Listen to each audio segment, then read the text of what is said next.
ನಿರ್ಮಾಣ ಹಂತದ ಕಟ್ಟಡದಿಂದ cement block ಒಂದು ತಲೆ ಮೇಲೆ ಬಿದ್ದ ಪರಿಣಾಮವಾಗಿ ಮಂಗಳೂರು ಮೂಲದ ಯುವತಿ ಸಾವನ್ನಪ್ಪಿದ ಘಟನೆ ಮುಂಬೈಯಲ್ಲಿ ನಡೆದಿದೆ.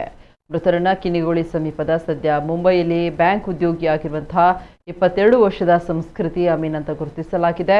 ಸಂಸ್ಕೃತಿ ಎಂದಿನಂತೆ ಬೆಳಗ್ಗೆ ಕೆಲಸಕ್ಕೆ ಹೋಗಲು ಮನೆಯಿಂದ ಹೊರಟಿದ್ರು. ಅವರು ತಮ್ಮ ನಿವಾಸದಿಂದ ಕೆಲವೇ ಕಿಲೋಮೀಟರ್ ದೂರದಲ್ಲಿ ನಡ್ಕೊಂಡು ಹೋಗ್ತಾ ಇದ್ದಾಗ ಹತ್ತಿರದ ನಿರ್ಮಾಣ ಹಂತದ ಕಟ್ಟಡದಿಂದ ಸಿಮೆಂಟ್ ಬ್ಲಾಕ್ ಅವರ ತಲೆ ಮೇಲೆ ಬಿದ್ದಿದೆ.